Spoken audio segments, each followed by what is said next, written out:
لما أنا يجيني الشيء لين عندي أسترخصه. فأنت لما تقرأ السيرة الذاتية تحس إنه والله إيش المنصب هذه شكلها كانت مديرتهم أصلا. ممكن ما يتحدد موعد مقابلة شخصية لك بسبب سيرتك الذاتية. استوعبت إنه الكلام اللي موجود في السيرة الذاتية ما له أي علاقة بالأرض الواقع، فعطوا له كذاب. السلام عليكم، يا أهلا يا أهلا يا سهلا يا سهلا، حياك الله. معك عبد الله طال عمرك.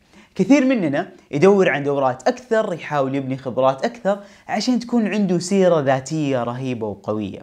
في هذا الفيديو ما أوعدك أنه راح نتكلم عن كل شيء بخصوص السيرة الذاتية، لأنه فعلا فيديوهات عنها جدا كثيرة، لكن أوعدك أنه في هذا الفيديو راح تسمع نصائح غير مكررة. يمكن تسمع كم نصيحة أول مرة تعدي عليك، ومتأكد أنها راح تفرق معك. أنا أتوقع اليوم السيرة الذاتية ما تسوى أكثر من 30 أو 40%، وبعد 3 إلى 4 سنوات ما حيكون لها أي قيمة نهائيا.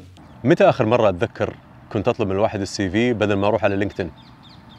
ولما تدخل على لينكدين صار مو بس يستعرض قدراتك العملية، أصبح يظهر إلى حد ما قدراتك الاجتماعية. فلما تدخل أنت على حساب في اللينكدين وتشوف التفاعلات اللي بتيجي، الكومنتس، طريقة التعليق، البوستات اللي بيحطها، الانتراكشنز، البوستات اللي يحبها، أنت لا تلقائيا تبدأ تكون انطباع عن الشخص اللي راح تقابله. فجأة لقيت في معلومات كذا انترستنج، هتفتح تويتر، تنتقل إلى تويتر تشوف حسابه، فجأة تفتح الفيسبوك، تفتح الانستغرام. السيرة الذاتية أصبحت الآن مفتاح لحاجة أعمق وأخطر، اللي هي حياتك الشخصية. وحياتك الشخصية صارت بمتناول الجميع، فأصبحت الآن السيرة الذاتية ما عادت ورقتين اللي تبين للناس طبيعتك أنت كبشر أو كإنسان. أصبحت تواجدك الاجتماعي هو اللي يكون الانطباع عنك ويحدد مصيرك. السيرة الذاتية هي بحث الجهة عنك في جوجل. اليوم أي إنسان تبغى تتعرف عليه، تبغى تشتغل معاه، سواء شغل خاص أو تبغى تشغله معاك أو تبغى تشغله عندك في الشركة، بتعمل بحث عليه في جوجل. إذا ما لقيت شيء، أنا بالنسبة لي شخصيا أشك في الراجل هذا أو في البنت هذه، إنه كيف هذه ما هي موجودة في الساحة الاجتماعية. أول شيء لازم نعرفه أنا وإنت إنه سيرتك الذاتية ما عاد صارت مهمة زي زمان. فعليا اليوم ممكن تكون سيرتك الذاتية قناتك في يوتيوب، ممكن تكون مدونة تنشر فيها بعض المقالات. هذه الأشياء ممكن توظفك، طبعا ممكن توظفك، وأهلا وسهلا، هذا هو عالمنا الجديد. لكن في نفس الوقت لازم تكون عندك سيرة ذاتية مجمعة. بس لا تنصدم لو قلنا إنه 8 من كل 10 سير ذاتية مصيرها للأسف ورقة يا جماعة ترمي في الزبالة. فعليا 82% من السير الذاتية هذا مصيرها. فثاني نصيحة، لا تطبع سيرتك الذاتية. السيرة الذاتية الآن 99% منها تنرسل إلكترونيا، ولما ترسلها لا ترسلها إلا بصيغة PDF، مو بنسخة وورد، مو باوربوينت، بسيطة جدا ترسلها PDF، لأنه التصاميم والخطوط والسيرة الذاتية زي ما هي معروضة عندك الآن راح تنعرض عند الطرف الآخر بنفس الصيغة، وتشتغل على كل الأجهزة. فالسيرة الذاتية مهمة، ولكن ما هي بالدرجة اللي الناس أشوفهم مهتمين فيها، وتكريس الشهادات داخلها، وياخذ لي 1000 دورة في السنة ويحط الشهادة ويتضارب. حتى لو سوى لقاء تلفزيون يقول لهم أعطوني شهادة عشان أحطها في السي في إنه أنا طلعت معاكم في التلفزيون. أنت خليك نفسك، خليك مكان هذا الشخص اللي قاعد يفرز السيرة الذاتية. كيف أنا أميز إنه هذا الشخص كويس؟ كيف أنا أقدر أعرف من خلال أوراق قدامي إنه هذا الشخص جيد، وأنا استقبل هذا الشخص، اقدر ان انا احدد معاه موعد.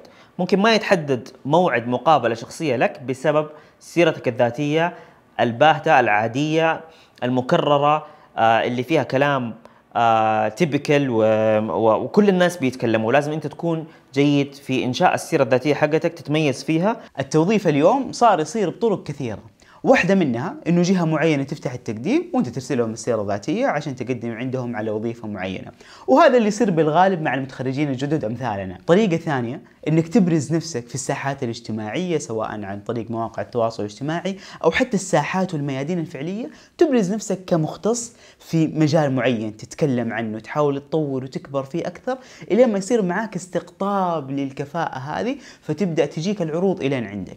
طريقة كمان مختلفة إنك أنت برضو تكون متواجد، لكن أنت مستهدف جهة معينة، فتكون متفاعل معاهم أول بأول إلى ما يقولوا لك أهلا وسهلا، أرسل لنا السيرة الذاتية، إحنا مهتمين إنه إحنا نتقابل ونجلس معك. فالنصيحة هنا إنه حاول ما استطعت إنك لا ترسل السيرة الذاتية لجهة معينة الين ما هم يطلبوا منك. هنا راح تكون قيمة سيرتك الذاتية عالية جدا بالنسبة لهم، وانتظر موعد المقابلة الشخصية.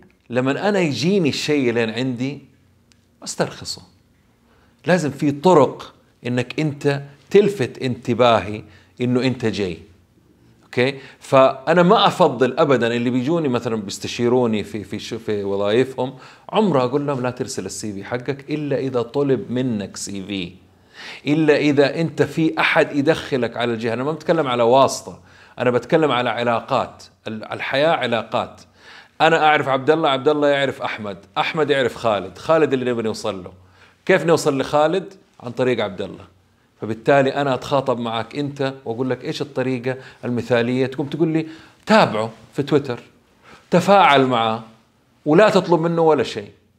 تفاعل، خليك إنسان يعني ريل حقيقي، لا تألف، لا تنافق. أوكي؟ ففي وسائل كثيرة إنك أنت تقدم السي في حقك تقربوا من الجهات اللي تشتغلوا فيها. في نقطتين تحس إنها متضادة مع بعض، لكنها والله نقطتين مهمة. الشيء الأول، لما ترسل سيرتك الذاتية لجهة معينة، لا تتوقع إنه الموظف حيقعد يدقق عليها ويقعد يقرأ كل كلمة فيها. لا لا لا، غالبا هو يحتاج 30 ثانية يراجعها عشان يقرر يأهلك المقابلة الشخصية ولا لا. لكن في نفس الوقت في بعض التفاصيل الصغيرة اللي تتوقع إنها مو مرة مهمة ولا تحس إنها تفرق، لكنها من جد من جد تفرق.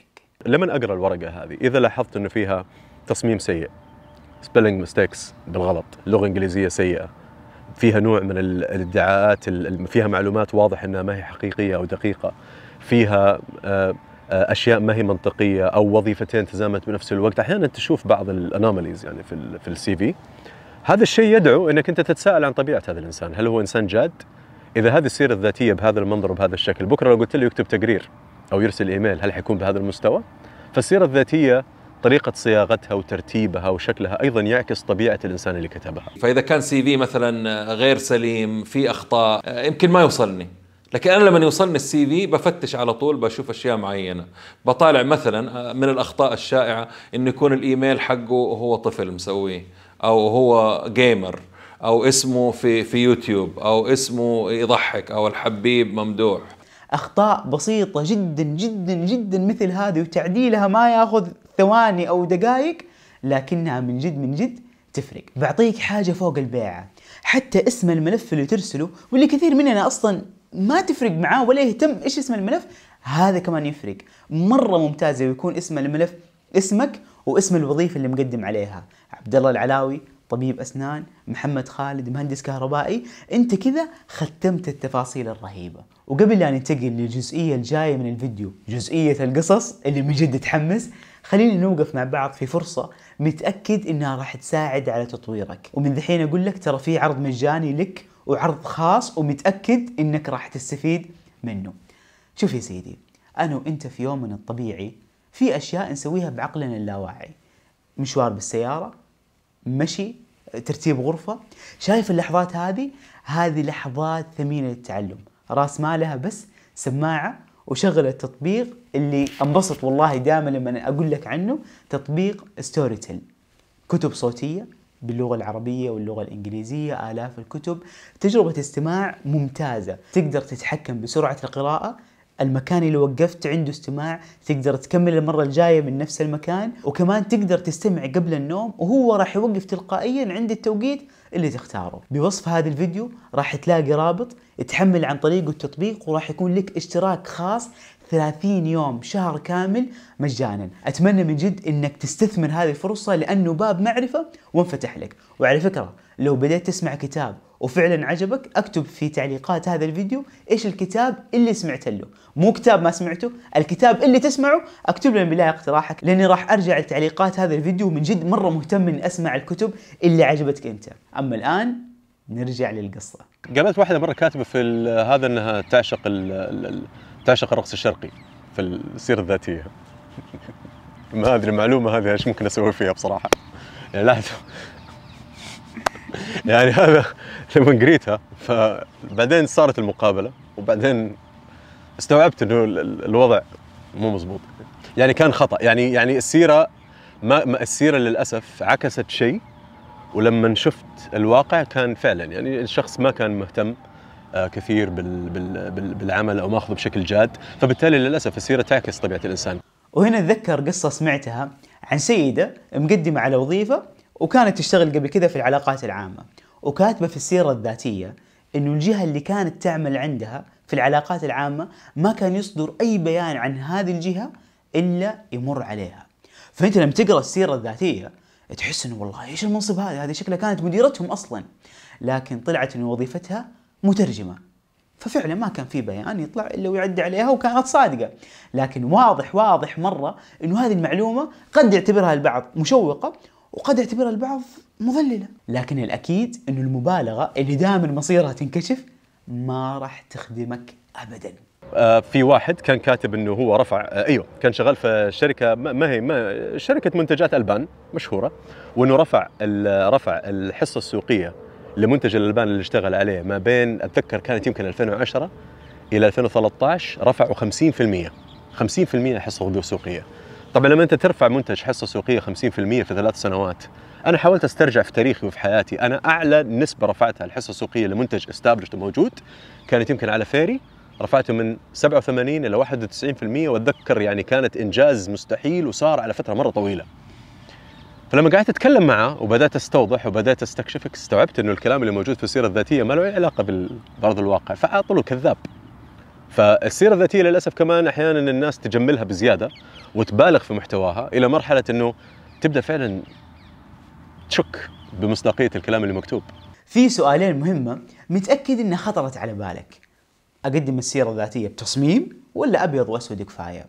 احط صورتي الشخصيه ولا ما احط؟ هنا بالضبط يعتمد على انت مين وفين رايح. يعني لو انت مصمم اصلا متوقع انه سيرتك الذاتيه فيها انعكاس للابداع هذا، لو انك مثلا مقدم على جهه ابداعيه. اما لو مقدم على بعض الجهات الكبيره في القطاع الخاص او في القطاع الحكومي، فحتما يفضل انه سيرتك الذاتيه تكون رسميه.